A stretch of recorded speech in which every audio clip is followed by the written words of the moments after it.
Hello aspirants, welcome back to UGC NEC by Pooja ma'am. Today's topic is on the most important and most repeated area in environmental science, that is biodiversity, biodiversity hotspot and biome. ये तीनों topic को आज हम discuss करेंगे. In this video, we will also understand type of biodiversity, important biodiversity hotspot of world and India, major biome and their characteristic. And इसके बाद जो next video में बनाऊंगी उसमें I will show you the previous year question important MCQs from this topic. इस video में हम सिर्फ बायोडाइवर्सिटी हॉटस्पॉट एंड बायोम के कॉन्सेप्ट को समझेंगे और ये बहुत ज़्यादा इम्पोर्टेंट है एग्जाम पॉइंट ऑफ व्यू से बिकॉज बहुत सारे क्वेश्चंस आते हैं. जब मैं आपको PYQs दिखाऊंगी इस टॉपिक से तो आपको समझ में आएगा कि कितना इम्पोर्टेंट है ये topic. Now, this is the day 3 of 30-day challenge. So let's study SMART and crack UGC NET June 2026. Before going to the topic, please make sure to like, share and subscribe my YouTube channel as well as join my Telegram channel क्योंकि वहाँ पे मैं free and paid दोनों notes जो है वो upload करती हूँ. अगर आपको फ्री नोट्स चाहिए तो वहाँ पे अवेलेबल है. मैं डेली वहाँ पे MCQs, polls, questions, PYQs upload करती रहती हूँ. इसके अलावा जो मेरे पेड कोर्स जो अभी तक कंप्लीट हो चुके हैं उसके भी मैं अपडेट देती हूँ. तो अगर आपको चाहिए तो आप वो परचेस कर सकते हो. अदरवाइज फ्री नोट्स वहाँ पे ऑलरेडी अवेलेबल हैं.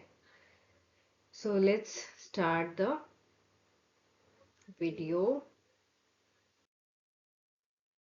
जैसे मैंने आपको बताया हम यहाँ पे क्या पढ़ने वाले हैं, biodiversity, then biodiversity hotspot and biome. ये सब में आपको ऑलमोस्ट क्लियर हो रहा होगा कि क्या क्या चीज़ें हैं और हम अच्छे से क्लियर करेंगे आगे के स्लाइड्स में. बायोडाइवर्सिटी, यहाँ this is the hand written notes. ये भी आपको मेरे टेलीग्राम चैनल पे मिल जाएगा. अगर आपने ज्वाइन नहीं किया है तो कमेंट सेक्शन में मैं पिन कर दूंगी टेलीग्राम का लिंक. मेरे डिस्क्रिप्शन में भी आपको मिल जाएगा. इवन मेरे चैनल पे भी मैंने पोस्ट करके रखा हुआ है, वहाँ से भी आप ज्वाइन कर सकते हैं. तो let's start. Definition: biodiversity refers to the variety and variability of living organism present on earth. ठीक है. सो अर्थ पे जो भी लिविंग ऑर्गेनिज्म है, the variety, bio means the living, diversity means the variety. So variety of living organism उसे हम biodiversity बोलते हैं. ठीक है.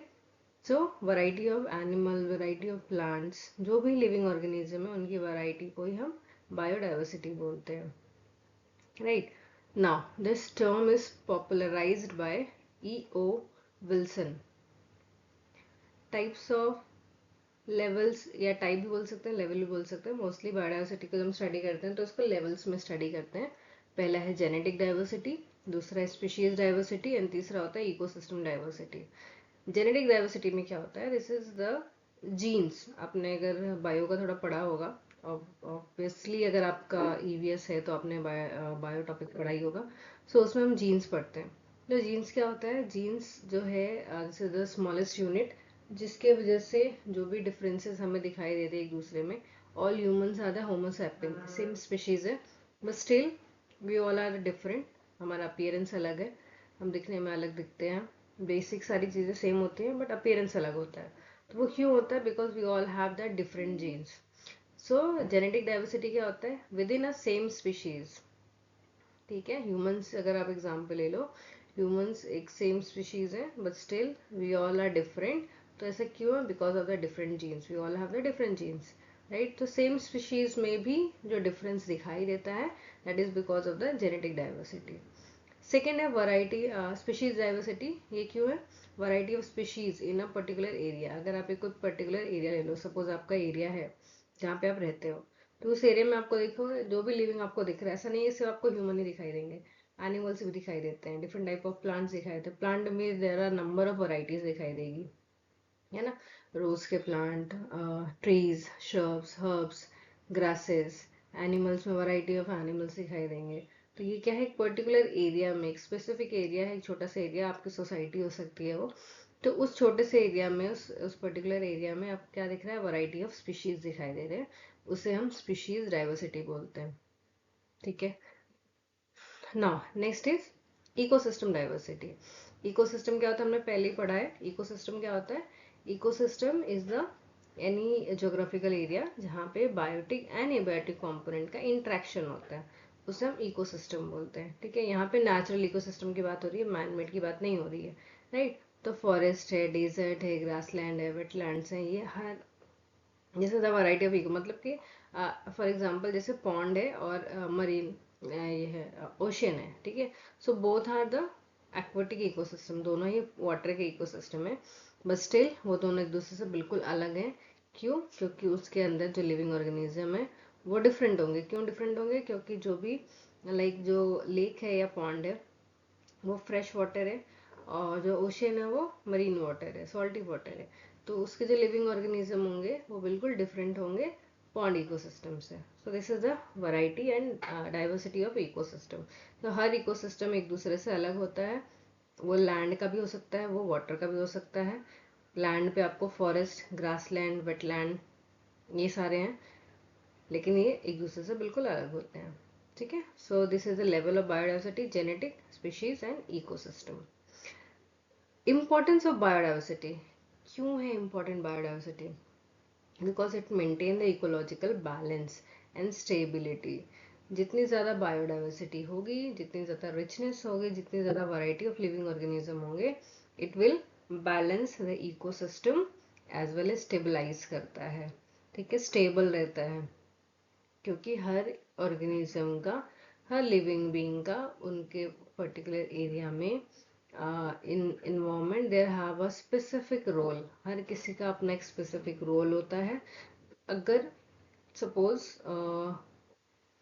एग्जांपल लेते हैं, लाइक सिंपल सा फूड चेन है। ठीक है, लाइक प्लांट को खा रहा है डियर, डियर को खा रहा है लॉयन, राइट। तो this is a food chain. ये फॉरेस्ट इकोसिस्टम हो गया है ना, फॉरेस्ट इकोसिस्टम का फूड चेन है। सपोज अगर जो लॉयन है वो पूरे फॉरेस्ट से खत्म हो जाए, तो क्या होगा इसकी वजह से?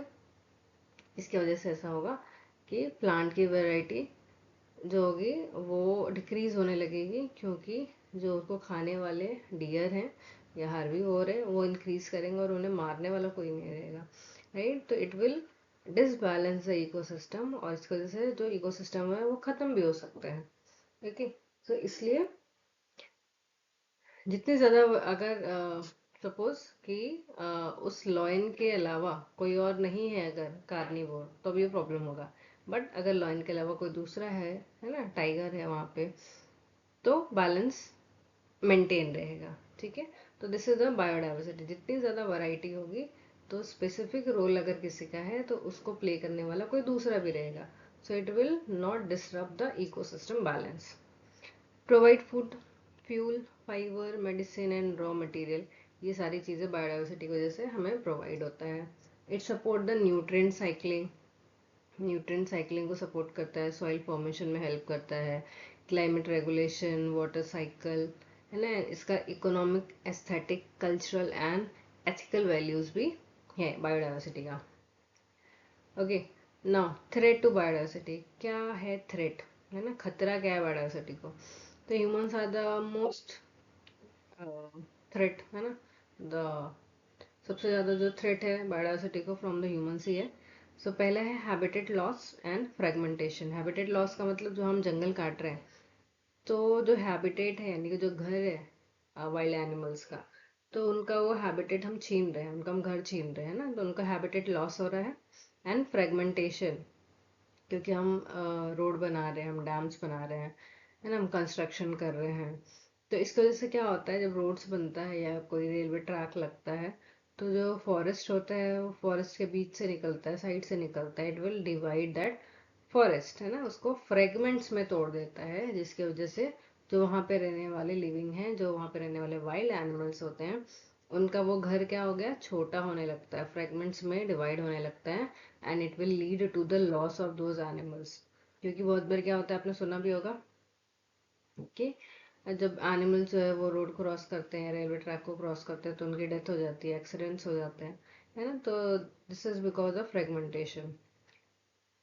Then we are over exploitation of the species, हम बहुत ज़्यादा ओवर एक्सप्लॉइट कर रहे हैं स्पीशीज को। प्लांट की भी बात है यहाँ पे और एनिमल्स की भी, हम दोनों को ही ओवर एक्सप्लॉइट कर रहे हैं। इन्वेजिव एलियन स्पीशीज, बहुत बार क्या होता है, कोई एलियन स्पीशीज किसी न्यू इकोसिस्टम में एंटर हो जाता है एंड उसका कोई प्रेडेटर नहीं होता, तो इसकी वजह से क्या होता है कि वो जो इन्वेजिव एलियन स्पीशीज होता है वो धीरे धीरे पूरे इकोसिस्टम को कवर कर लेता है। Example is water hyacinth. Then pollution again is a threat to biodiversity, coexist extinction, then climate change, human population growth, ये सारी चीज़ें क्या है, threat to biodiversity है। how we can conserve the biodiversity, conserve कैसे कर सकते हैं, इसके दो मेथड होते हैं, एक होता है इन सीटू, दूसरा होता है ex situ. In situ,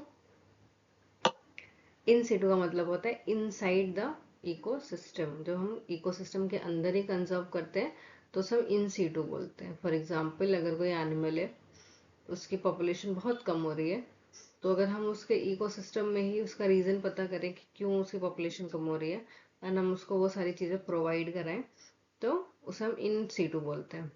but suppose कि वो वहां पे कंजर्व नहीं हो पा रहा है, उसको बहुत ज्यादा थ्रेट है वहां पे, या उसको मारने वाले बहुत अदर एनिमल बहुत ज्यादा है, तो उसको हम वहां से उठा के लेके जाकर और किसी और जगह पे जाकर उसको ट्रीट करेंगे, उसको बचाने का, कंजर्व करने का ट्राई करेंगे, तो that method is called ex situ conservation. ठीक है। सो अगर उनके नेचुरल हैबिटेट में अगर हम उनको प्रोटेक्ट कर रहे हैं, कंजर्व कर रहे हैं, तो इन सीटू कंजर्वेशन कहलाता है। एंड अगर उसको बाहर लेके जाते हैं, आउटसाइड लेके जाते हैं, sorry, so that is called the ex situ conservation. Example, national park is a in situ conservation, wildlife sanctuary, biosphere reserve, sacred grove, community reserve, ये सब क्या है, इन situ के एग्जाम्पल है। एक्स situ के example is zoo, botanical garden, seed bank, tissue culture, gene bank. Okay. Important fact, India is one of the 17 mega diversity country in the world. पूरे world में 17 mega diversity countries है जिन्हें title दिया गया है mega diversity का, और उसमें से एक इंडिया भी है। Now next topic is biodiversity hotspot, area with high level of endemic species. हम बायोडाइवर्सिटी हॉटस्पॉट क्यों बोलते हैं, इसकी क्राइटेरिया है। ठीक है, किसको हम बोलते हैं, there is a criteria for hotspot. Hotspot बोलने का क्राइटेरिया है, अगर वो फॉलो हो रहा है, एक्चुअली दो क्राइटेरिया होता है, अगर वो दोनों फॉलो हो रहा है तब हम किसी भी लैंड को एज अ हॉटस्पॉट डिक्लेयर कर सकते हैं। तो क्या है, पहला criteria is must have at least 1500 species of endemic vascular plant. Endemic vascular plant कितना होना चाहिए, एटलीस्ट 1500 स्पीशीज होना चाहिए। इस क्राइटेरिया से कम 3 से 4 बार जो यूजीसी नेट में क्वेश्चन आ चुका है। ठीक है, तो आपको ये दोनों क्राइटेरिया पता होना चाहिए। There is a vascular plant, है ना, एंडेमिक वेस्कुलर प्लांट की स्पीशीज होनी चाहिए, कम से कम 1500 होनी चाहिए। एंड उस एरिया का जो एटलीस्ट 70% है, जो ओरिजिनल नेचुरल वेजिटेशन है, वो लॉस्ट हो चुका होना चाहिए, यानी खराब होना चाहिए। अगर 70% वो खराब हो चुका है तब हम उसको हॉटस्पॉट डिक्लेयर करते हैं, which is not good, but still this is the criteria. So hotspot कब डिक्लेयर होगा, उस एरिया में 1500 एंडेमिक वेस्कुलर प्लांट होना चाहिए एंड उस एरिया का 70% जो नेचुरल हैबिटेट है वो डिस्ट्रॉय हो जाना चाहिए। Areas with high level of endemic species and high degree of habitat loss are called the biodiversity hotspot. तभी हम उसको biodiversity hotspot बोलते हैं। ये कॉन्सेप्ट किसने दिया था, नॉर्मन मेयर ने 1988 में। ग्लोबल बायोडाइवर्सिटी हॉटस्पॉट कितने हैं, पूरे वर्ल्ड में 36 है। इंडिया में कितने हैं, इंडिया में 4 हैं। कौन कौन सा, Himalayan region, Indo Burma, Western Ghat and Sri Lanka, ये वेस्टर्न वाला घाट इंडिया का। ठीक है, जहाँ पे आपके महाराष्ट्र, गोवा, केरला, ये जो पूरा वेस्टर्न घाट, ये है hotspot. Then Sundaland, Nicobar island, ये यहाँ पे। ठीक है, देन हिमालय में भी जो ईस्टर्न हिमालय है वो आपका हॉटस्पॉट में आता है, ठीक है ना। यहाँ पे देखो सब दिए हुए नाम, क्या क्या एंडेमिक स्पीशीज है ये आप पढ़ लेना, ठीक है। हिमालयन में कौन कौन सा एंडेमिक स्पीशीज है, Indo Burma, Western Ghat and Sundaland में। देन कंजर्वेशन मेजर क्या है, how we can conserve it, habitat protection and restoration, ठीक है, वापस इसको रिस्टोर किया जाए, हैबिटेट को प्रोटेक्ट किया जाए, sustainable use of natural resources, afforestation and reforestation, ठीक है, वापस से फॉरेस्ट को ग्रो कराया जाए, control of pollution, awareness and community practices, ठीक है। तो ये सारी चीजें जो है how we can conserve the biodiversity, right. ना अगेन थोड़ा सा और डिटेल में हॉटस्पॉट का देख लेते हैं, बायोडाइवर्सिटी हॉटस्पॉट।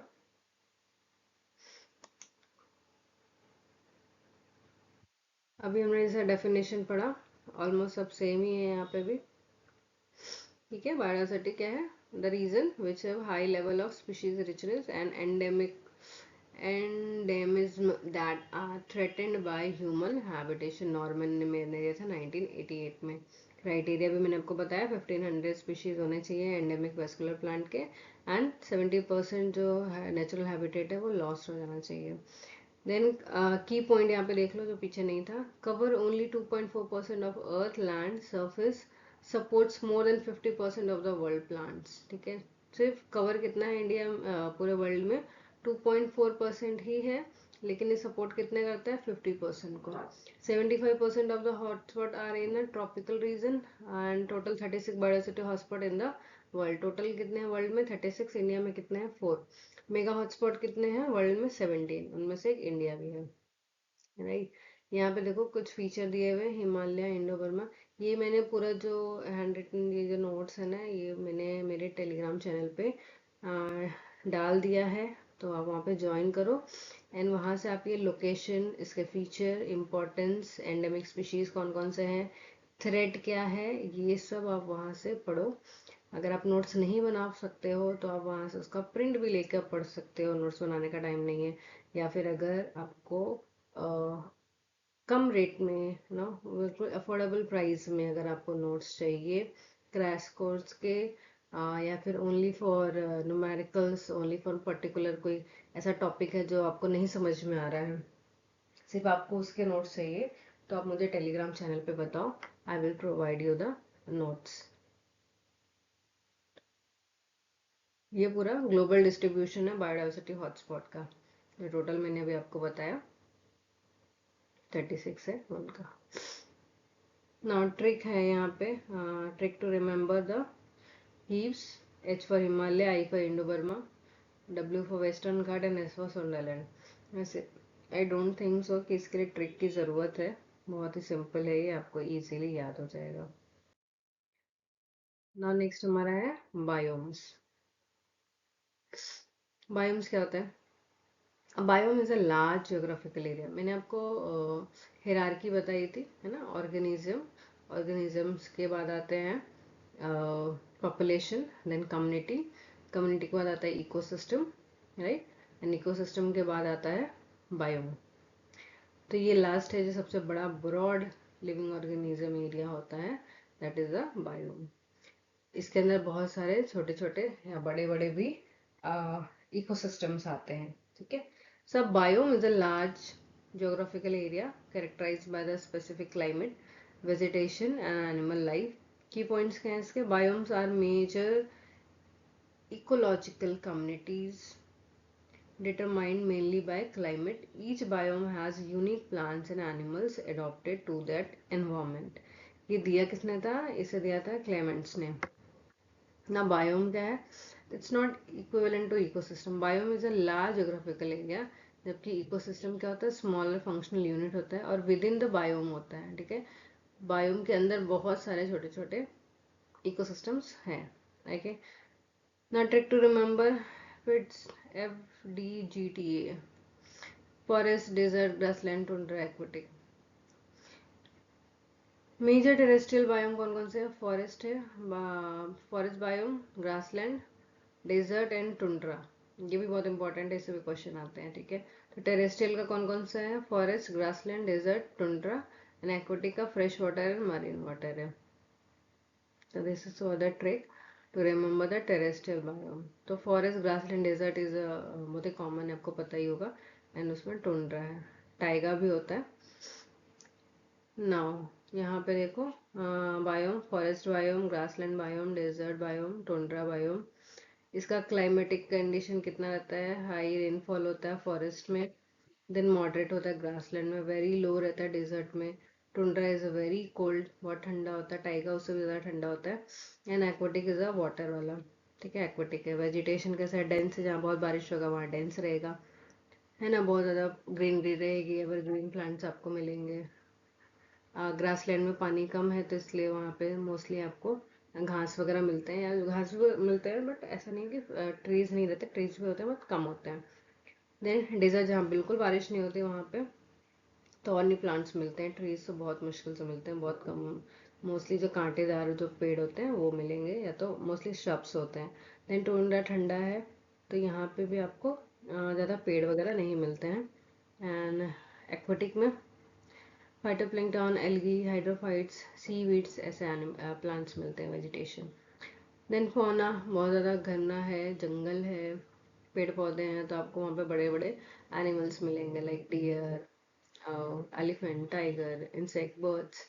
ठीक है, ग्रासलैंड में डियर, जेब्रा, देन लॉयन भी मिलते हैं यहाँ पे, ऐसा नहीं कि घास है तो मतलब छोटा वाला घास नहीं रहते, घास की भी लेंथ ऑलमोस्ट 4 to 5 फीट की होती है, तो यहाँ पे एनिमल्स भी रहते हैं। देन डेजर्ट है, बहुत गर्म एरिया होता है ये, तो यहाँ पे बहुत ही लिमिटेड एनिमल्स रहते हैं जो high temperature and low water में रह सकते हैं, तो मोस्टली कैमल हो गया, लिजर्ड हो गया, स्नेक है, स्कॉर्पियंस है, ये सब आपको मिलेंगे। देन टुंड्रा इज, टुंड्रा बहुत ज़्यादा ठंडा है, तो again the limited number of animals who can survive in very low temperature, है ना। देन उसके बाद एक्वाटिक है, प्लांट में सॉरी वाटर में जो एनिमल्स रहते हैं, एक्वाटिक एनिमल्स वो सारे रहते हैं। लोकेशन, देन फीचर, ये सब आपको मेरे टेलीग्राम चैनल पे मैंने डाल दिया है, अपलोड कर दिया है, आप वहाँ से डाउनलोड करो और पढ़ना शुरू करो। Now, very important, climate is the main factor determining the type of biome. Each biome has unique adaptation of plants and animal. Her biome में अपनी एक adaptive feature होते हैं plants and animals का, जैसा area जैसा climate वैसा वहाँ के plants and animals रहते हैं ना। डिफरेंस, ये भी बहुत बार पूछा गया है, डिफरेंस क्या है बायोम एंड इकोसिस्टम में? तो बायोम क्या होता है? एक बहुत ही लार्ज ज्योग्राफिकल एरिया होता है, characterize by the climate, vegetation and fauna, many ecosystem present. इसके अंदर बायोम के अंदर बहुत सारे इकोसिस्टम्स होते हैं, वाइल जो इकोसिस्टम होता है वो स्मॉल फंक्शनल यूनिट होता है, interaction of biotic and abiotic factor, one और फ्यू स्पीशीज। ठीक है, बहुत छोटा होता है, बड़ा भी हो सकता है, बट बायोम से हमेशा छोटा ही रहेगा। Example of biome in India, India का एग्जाम्पल अगर हम देते हो, tropical rain forest, western Ghat, northern east India. Then desert हो गया, जैसे थार डेजर्ट है हमारे यहाँ, टुंड्रा है, हिमालयन अल्पाइन रीजन है, ग्रास लैंड में, देन एक्वाटिक में गंगा रिवर, चिल्का वगैरह। ठीक है, सो आई होप आपको ये वीडियो हेल्पफुल लगे, आपको कुछ चीज़ें समझ में आई हो। अगर नहीं आए हैं या आपको बहुत स्लो लग रहा है मेरा वीडियो, तो आप थोड़ा फास्ट फॉरवर्ड करके भी देख सकते हो, but make sure to follow my channel. अगर आपको कुछ भी क्यूरी है, कुछ भी आपको क्वेश्चन करना है, या आपको कोई ऐसा टॉपिक है जो नहीं समझ में आ रहा है, तो मुझे कमेंट करके बताओ, मैं नेक्स्ट वीडियो उस पर बनाऊंगी, एंड ईजी, जितना ईजी हो सके मैं आपको एक्सप्लेन करने का ट्राई करूंगी। And also please subscribe the YouTube channel, follow my Telegram channel as well as my Instagram channel. ठीक है, इंस्टाग्राम का भी पेज है मेरा, वो उसको भी आप फॉलो करो, वहाँ पे भी मैं अपलोड्स करती रहती हूँ, वहाँ पे भी आपको न्यू न्यू अपडेट्स वगैरह मिलते रहेंगे। So make sure to follow, and thank you very much for watching the video. Take care. Have a nice day, everyone.